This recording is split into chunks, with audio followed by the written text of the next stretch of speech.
Hi, and welcome back to Pittman's Pumpkin Patch, Pittman's Garden Patch. It is August the 3rd, 2016. I figured I'd do an update. In my last video, I talked about how when I showed you these pumpkins, two pumpkin plants in here, they were newly transplanted at the time, and I said, well, in a couple weeks or so, they're going to really have this whole thing filled up, and here we are. I've had to even prune off some of the vines that are, because they're just trying to push out from this area here, and I don't need that to happen, or don't want that to happen, because then it opens up the whole plant and everything to three deadly bugs that attack the cucurbits family, and in particular pumpkins, which are your squash bugs, cucumber beetles, and your squash vine borers. And now for a while here in this area, we haven't had to deal with any of that stuff. And I was like, I can't believe it, because they're usually here in late May, June, July, and August and everything. They're just, so it wasn't till about maybe 3 days ago, that I discovered squash vine borer eggs out there on my front pumpkin plants in the front yard. And then maybe a couple days later, I noticed the first squash bugs and squash eggs. I was like, okay, so here we go. 2016 war is on. So anyways, I keep this covered because it really keeps out the vast majority of any kind of bad bugs out of here, out of these pumpkin plants. And usually you come out in the morning time, you can find some of the bad buggies out here. So, and here is one right there. That's the squash bug. He's dead already. I sprayed him with some soapy water, and you generally try to get them under the bottom of their on their bellies, because that's where they're soft, and it's easier to get them to kill them faster that way. So he's a goner, and so I've been dealing with those, and I've been dealing with eggs and whatnot a little bit. You can see, let's see if I can get my body out of the way. You can see the yellow male flowers in there that are blooming. Yellowy orange male flowers there. So they're doing pretty good. I haven't had a female blossom yet. Now I have had a few, two or so on here that I've seen, 2 or 3, and they've all shriveled up and died. They aborted before they even got close to being to blooming. And that's typical and normal for pumpkins to do such a thing. So if you're growing pumpkins and you see that they're shriveling up and dying, and they're not even getting to where they can bloom or anything, what's wrong? Well, that's just kind of what they do. That's a normal thing. Eventually, if you keep the conditions right, then you will get your female flower, okay, and that will bloom. All right, so was it last night, I believe, I had a squash bug that was inside. I believe it was a squash bug, and it was inside. And I had a different kind of spray, not my soapy water spray, but a different one. And I sprayed it, and then I didn't see it again. So I don't know what happened, if he just fell or whatever. And but we'll know in a couple of weeks whether I got an epidemic under here with squash bugs going crazy, or whether I was able to avert a disaster. Because a couple days ago, I guess, the wind had pushed some of this material out at the bottom under the pipe, and it opened it up. And when I just came out there, there was a squash bug right inside, and I was like, oh my gosh. I was able to get them, and then I started working on improving this so that I don't have to deal with that, because they will find every little crevice and to get in there. Now, moving on, over there on that white bucket, you see I have a game camera there, and what I'm doing is I'm trying to capture what critters coming in the night and eating my my tomatoes. Even through this bird netting, something is in there and just devouring my tomatoes when they're starting to ripen. So I'm trying to figure out what's going on, so then I can take a proactive step to deal with that. Moving over here to what's left of the watermelon patch. Got a watermelon down there, and 2 watermelons down here. Now, my troubles with watermelons is knowing when they're ripe. Well, there's people say there's different ways of telling. You can thump it. You can check on the bottom to see if it's yellow. You can look at the tendrils, the closest two tendrils to it. And if they're dead and brown, that's a sign that it's ripe. Well, I've done that, and they're not ripe. Not, you know.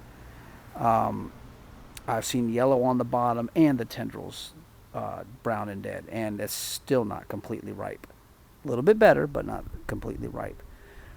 So what I'm doing is I'm going to, let me get a little closer shot here. I'm going to wait to see if when these stems turn brown, if that's the final sign that you got a really good, complete, ripe melon. You know, because here's your thumping test. Okay, so here's one on the left, here's the one on the right, and you can hear the sounds.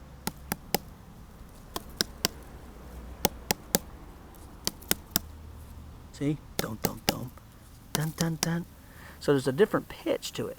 And from what I remember, the lower sounding one is usually indicative of a riper watermelon. So we'll see, but I'm going to still wait for those, for the stem that feeds the watermelon itself to turn brown before I harvest it. And we'll see what happens. So moving over to the apple trees. My Fuji apple tree is okay. You know, it suffered some fire blight disease earlier in the season, but it looks like I've been able to get rid of it. And the Japanese beetles haven't really done much to this tree. Thank goodness. They've kind of left it alone for whatever reason. And they went after my Honeycrisp, which I had to put a bird netting over, which I should have done sooner. And that one is doing, it's hanging in. It's doing better than what it did last year. So hopefully next year I'll get some apples growing on it. And here's my Jonathan apple tree, and it's kind of suffered some problems. What happened is I put the white material netting over top of it because the Japanese beetles were going after it too. And this was kind of already a sickly looking country, didn't have a whole lot to it. And so I put the netting on it and everything, but what happened was to keep the netting off the top of it so that it would not bend the top branches down and everything, and I put a wooden post into it and tied it to the trunk of the tree. Well, a day or two later, some wind came along and moved the trunk, or moved the wood, and it caused the whole trunk of the tree to bend over and is hanging down like that. So it's, yeah, not good. So what I'm going to have to do is pull the tree back up, put a stake in the ground outlet, and tie a rope to it or something to keep it upright as much as possible. You can see here is my only one apple that I have. This is on the Jonathan. It's a small apple, and it may not even taste good, but wait and see. Let's see if my friend the spider's out here. Oh yes, there he is. As you can see, this is the blueberry patch of the garden, and it's I got the nets up so that they can they'll be able to do whatever needs to be done. I don't put the nets down until after bloom time, and I see that I have all my blueberries growing because of the birds and whatnot. But I'm going to show you this big, huge spider. Let me get you. There he is. Huh. He's a big boy. Look how big that thing is. So anyways, so he's got a big old huge web that he's got in here, and he's just, hopefully he's doing a good job of taking care of things. All right, so let's move along. Nothing really going on with the blackberries. They're done. I didn't get a whole lot this year. But I gotta do a pruning job in a couple weeks or so, where I gotta cut out the old canes, get rid of them, and the new canes are continuing to grow.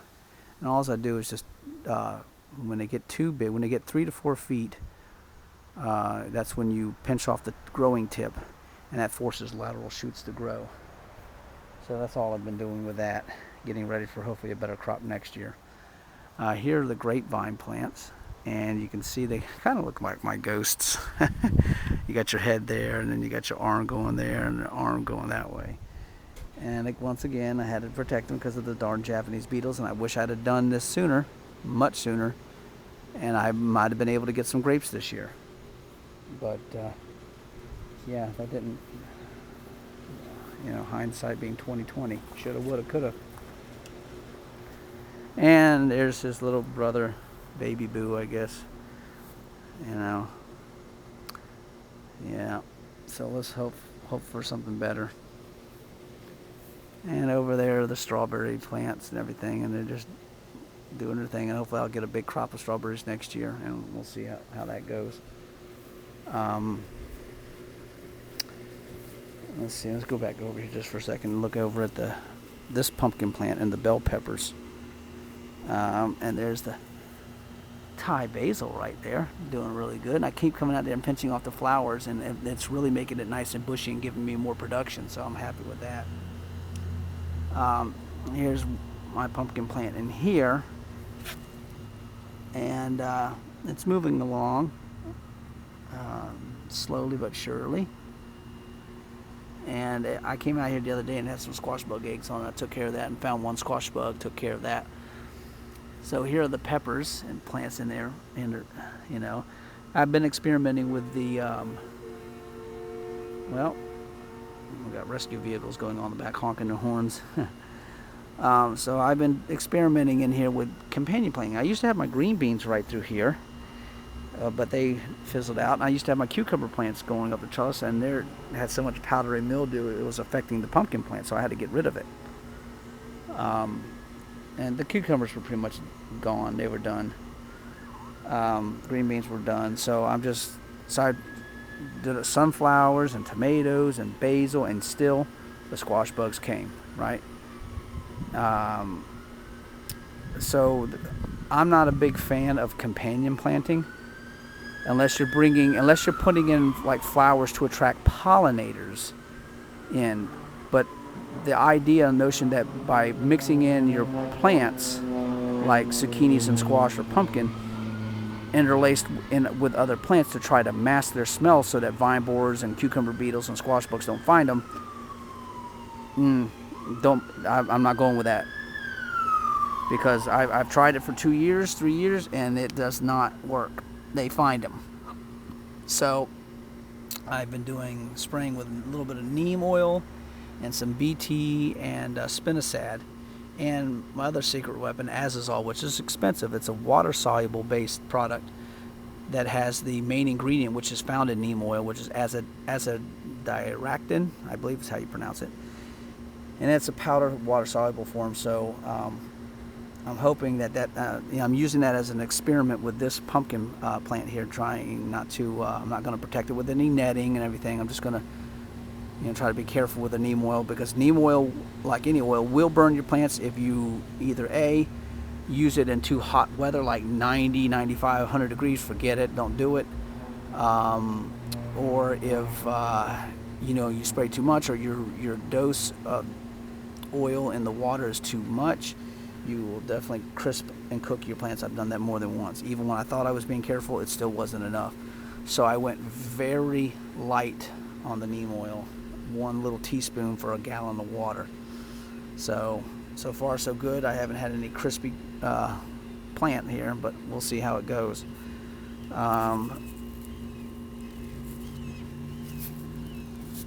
I'm just kind of taking a look underneath the leaves, and usually that's where you'll find squash bug eggs and things clustered together, but I don't see any as of right now, but I got more to look. So that's what's going on here. I think this is a Mr. Wrinkles variety pumpkin. All right, moving on. Okay, so that's the Awari Satsuma mandarin orange tree, and it dropped every single one of the oranges that it had, the little pea-sized things. It dropped every single one of them. A friend of mine on YouTube said that it probably is stressed. in some way. So maybe it being in that pot's too small and it needs something bigger. I don't know. I'll maybe try to transplant it in a couple months to give it more room, and hopefully next year it will do better and not lose its fruit. It blossomed a lot, but as you can see, that's what happened. I'm going to move over here carefully to the pumpkin plants, more pumpkin plants. I know I'm expecting that there will be bees in there, and I'm hoping that I got to move carefully so I don't get stung or anything in there. Just taking a peek. Excuse me. Ooh. Well, anyways, I'm not going to deal with all of that right now, but just showing you more pumpkin plants. I haven't really treated these with anything, but I probably should, because these will probably have eggs on there. But I will show you a female flower that I do know that I have on here, and that's right there. Okay, now actually, let's see, I'm going to feel it because I can't really tell by looking at it. Yeah, it's shriveled up. Alright, so that's dead and gone. I'm going to just pluck it off and I'll show you. Okay, let's see if I can get some good lighting. If it's kind of a limey green color, chances are it's probably not going to get to maturity. And I was noticing that, and then sure enough, it's shriveled up, and that tells me it's aborting, which is, like I said earlier, that's normal, so I'm not too worried about that. Alright, so let's continue on, I guess, to the last part. Show you some of the goji berries plants. I just can't help but go back to pumpkins. Look how beautiful that flower is in there.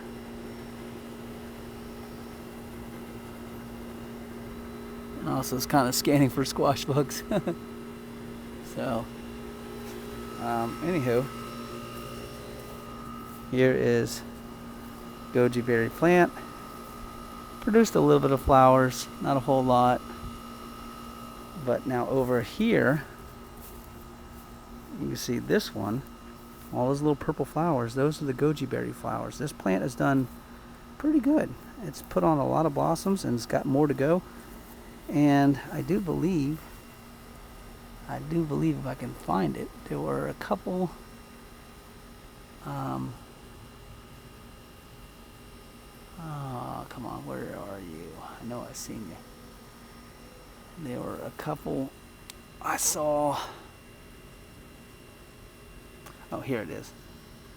Here's one of them right here. There's a goji berry right there, that red berry.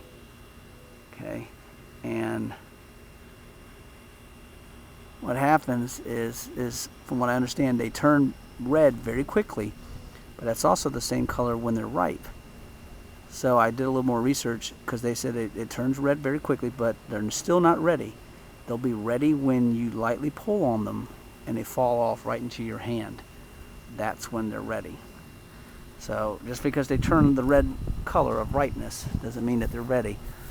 And there is a second one right in there, down there. So I got a lot of more blooms, and I guess I'm going to have to protect this from birds, because I had one goji berry out here growing, and then the next day I come out and it's gone. So we'll see. All right. More videos to come down the road as things progress along here. And if you have any questions or comments, please post them below. I thank you for tuning in, and if you're not a subscriber, please subscribe. Or if you know somebody who's interested in gardening things, and send them my way, and I thank you. All right, have a great day. Bye.